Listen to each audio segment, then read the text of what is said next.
বিভৎস খুন সারা দেশে, আইফোনের জন্য বন্ধুকে খুন, অবশেষে গ্রেপ্তার। সিলেটে আইফোনের জন্য বন্ধুকে হত্যার ঘটনায় দায়ের করা মামলায় আসামিকে টাঙ্গাইল থেকে গ্রেপ্তার করেছে র্যাব। গতকাল আদালতের মাধ্যমে তাকে কারাগারে পাঠানো হয়েছে। বাসায় ডেকে টুকরা করা হয় যুবককে। বিভিন্ন বিষয়ে মতবিরোধের জের ধরে প্রেমিকার সঙ্গে দূরত্ব সৃষ্টি হয় যুবক মোহাম্মদ আনিসের।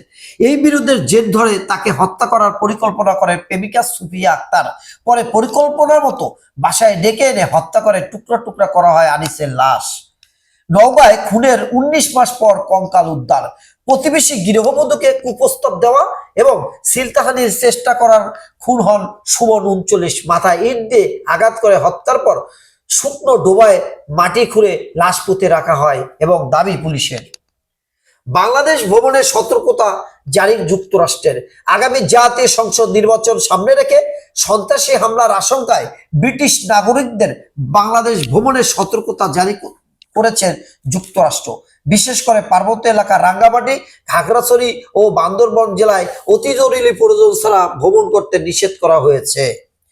জনপ্রিয়তার ভয়ে ডিম ছুঁড়ে মারা হয়েছে, নাসিরউদ্দিন পাটোয়ারি বললেন। জুলাই যোদ্ধাদের নতুন প্ল্যাটফর্ম অভ্যুত্থান বাস্তবায়ন আন্দোলন। জুলাই গণ অভ্যুত্থান অংশগ্রহণকারীদের সমন্বয়ে নতুন রাজনৈতিক ও সামাজিক প্ল্যাটফর্ম অভ্যুত্থানের বাস্তবায়ন আন্দোলনের আত্মপ্রকাশ ঘটেছে।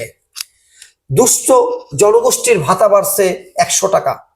অন্তর্বর্তী সরকার 2026-2027 অর্থবছর থেকে দুস্থ ও অতি দরিদ্র জনগোষ্ঠীর জন্য নগদ ভিত্তিক সামাজিক নিরাপত্তা ভাতা বাড়ানোর সিদ্ধান্ত নিতে যাচ্ছে। আলোচনার মধ্যে ইউক্রেনে ভয়াবহ হামলায় রাশিয়ার। 3 দিন পর কৃষিবিদের হাত পা বাঁধা লাশ উদ্ধার। মাদারীপুরে শিবচরে নিখোঁজের 3 দিন পর মোহাম্মদ শহীদুল ইসলাম 52 নামে এক খ্যাতনামা কৃষিবিদের হাত পা বাঁধা লাশ উদ্ধার করেছে পুলিশ। পোস্টাল ব্যালটে ভোট দিয়ে ধূর্ত পাঠানোর তাগাদা ইসির। 12ই ফেব্রুয়ারি বিকাল 4:30টার মধ্যে ব্যালট পৌঁছালো শুধু গণনা। গোপনে বাংলাদেশ ছাড়লেন ভারতীয় 9 বিদ্যুৎ কর্মকর্তা। বাগেরহাট রামপালে Bangladesh Indian friendship power company limited তাপবিদ্যুৎ কেন্দ্রের 9 জন ভারতীয় কর্মকর্তা কর্তৃপক্ষের অনুমতি ছাড়াই বাংলাদেশ ত্যাগ করেছে। তাদের এভাবে চলে যাওয়ার বিষয়ে গভীর উদ্বেগ প্রকাশ করেছে বিদ্যুৎ কেন্দ্র কর্তৃপক্ষ। বিষয়টি তাৎক্ষণিকভাবে বিদ্যুৎ উন্নয়ন বোর্ড এবং সংশ্লিষ্ট মন্ত্রণালয়কে জানানো হয়েছে। নানান কৌশলে প্রচার। ত্রয়োদশ জাতীয় সংসদ নির্বাচনের প্রচারে তৃতীয় দিন গতকাল ছিল বেশ ব্যস্ত ও রঙিন। সকাল থেকে বিভিন্ন রাজনৈতিক দলের মনোনীত প্রার্থী ও স্বতন্ত্র প্রার্থীরা নিজ নিজ এলাকায় ভোটারদের কাছে পৌঁছতে নানামুখী কর্মসূচি পালন করেন। লেভেল প্লেইং ফিল্ড নিয়ে পাল্টাপাল্টি। ফার্সিবাদের যন্ত্রণার কারণ কোকোর মৃত্যু। বিএনপির সিনিয়র যুগ্ম মহাসচিব রুহুল কবির রিজভী বলেছেন, সুস্থ ভোট হলে জামাত জিততে পারবে না।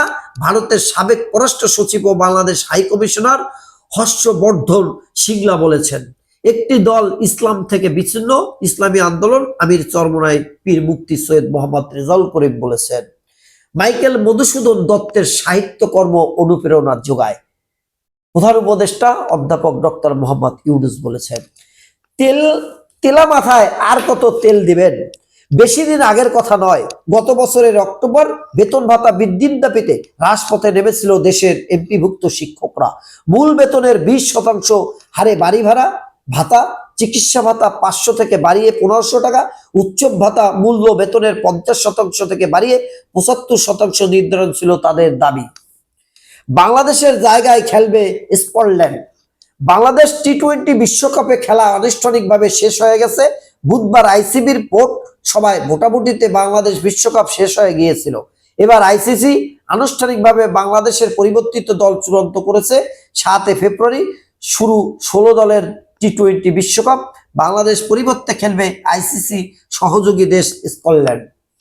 বিসিবি পরিচালক ইশতিয়াকে সাদেকের পদত্যাগ। বিভক্তির নয়, ঐক্যের বাংলাদেশ চাই। সরকারে গেলে গুরুত্ব পাবে প্রাথমিক শিক্ষা, বললেন তারেক রহমান। বিএনপির চেয়ারম্যান তারেক রহমান বলেছেন, বিএনপির জনরায় সরকার গঠন করতে পারলে প্রাথমিক শিক্ষায় গুরুত্ব দেওয়া হবে। প্রিয় দেশবাসী, এই ছিল পত্রিকার শিরোনাম। প্রতিদিন সংবাদ শুনতে চ্যানেলটি সাবস্ক্রাইব করে রাখতে পারেন। আসসালামু আলাইকুম।